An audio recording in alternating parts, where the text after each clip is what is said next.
അല്ലു അർജുന നായകനായി എത്തി പുഷ്പ 2 റിലീസ് ചെയ്ത് ഒരു മാസത്തിന് ശേഷവും ബോക്സ് ഓഫീസിലെ കുതിപ്പ് തുടരുകയാണ്.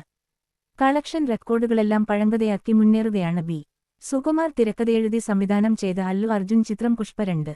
ഇപ്പോഴിതാ ആരാധകരെ ആവേശത്തിലാഴ്ത്തുന്ന മറ്റൊരു വാർത്തയുമായാണ് നിർമ്മാതാക്കളെ രംഗത്തെത്തിയിരിക്കുന്നത്. ഇന്ത്യൻ സിനിമ ചരിത്രത്തില് ഏറ്റവും കളക്ഷന് നേടുന്ന രണ്ടാമത്തെ ചിത്രമായി പുഷ്പ 2 മാറിയിട്ടുണ്ട്. ബാഹുബലി 2 റെക്കോർഡ് മറികടന്നാണ് ഈ നേട്ടം സുകുമാര സംവിധാനം ചെയ്ത ചിത്രം നേടിയത്. ഈ ചിത്രം ഇതുവരെ 1831 കോടി കളക്ഷൻ നേടിയിട്ടുണ്ടെന്നാണ് നിർമ്മാതാക്കള് പറയുന്നത്. ഇപ്പോഴിതാ അപ്രതീക്ഷിതമായ പ്രഖ്യാപനം നടത്തിയിരിക്കുകയാണ് ചിത്രത്തിന്റെ അണിയറക്കാര്. പുഷ്പ 11 ജനുവരി 2 വീണ്ടും റിലീസ് ചെയ്യും. സംക്രാന്തി പ്രമാണിച്ചാണ് ഈ റിലീസ്. ഗെയിം ചേഞ്ചര് അടക്കം റിലീസുകൾക്ക് ഭീഷണിയാണ് പുതിയ പ്രഖ്യാപനം എന്നാണ് വിവരം. ഡിസംബർ 5 പുഷ്പ 2 റിലീസ് ചെയ്ത സമയത്ത് ഇല്ലാത്ത 20 മിനിറ്റ് രംഗങ്ങള് പുഷ്പ 2 റീലോഡഡ് എന്ന് പേരിട്ടിരിക്കുന്ന റിലീസില് ഉണ്ടാകും എന്നാണ് വിവരം. എന്തായാലും അണിയറക്കാര് ഈ കാര്യം സ്ഥിരീകരിച്ചിട്ടില്ല. നിലവില് 3 മണിക്കൂർ 25 മിനിറ്റാണ് ചിത്രത്തിന്റെ ദൈർഘ്യം. ഇത് 20 മിനിറ്റ് കൂടിയേക്കും എന്നാണ് വിവരം. സംഘടന രംഗങ്ങള് അടക്കം പുതുതായി എത്തുമെന്നാണ് വിവരം. 3 വർഷത്തിന്റെ ഇടവേളയ്ക്ക് ശേഷം പുറത്തിറങ്ങുന്ന അല്ലു അർജുന്റെ ചിത്രമാണിത്.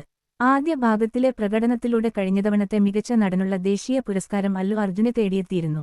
ഫഹദ് ഫാസിലാണ് ചിത്രത്തില് പ്രതിനായക വേഷത്തിലെത്തുന്നത്. രശ്മിക മന്ദാനയാണ് നായിക. ജഗ്പതി ബാബു, പ്രകാശ് രാജ്, സുനില്, അനസൂയ ഭരദ്വാജ് തുടങ്ങിയവരാണ് മറ്റു വേഷങ്ങളില്. ചിത്രത്തിന്റെ സംഗീതം ദേവിശ്രീ പ്രസാദാണ്. മൈത്രി മൂവി മേക്കേഴ്സാണ് ചിത്രത്തിന്റെ നിർമ്മാതാക്കള്. ബോക്സ് ഓഫീസില് 2000 കോടി എന്ന ലക്ഷ്യത്തിലേക്ക് അടുക്കാന് പുഷ്പ 2 റീറിലീസ് നിർമ്മാതാക്കളെ സഹായിച്ചേക്കും എന്നാണ് റിപ്പോർട്ട്.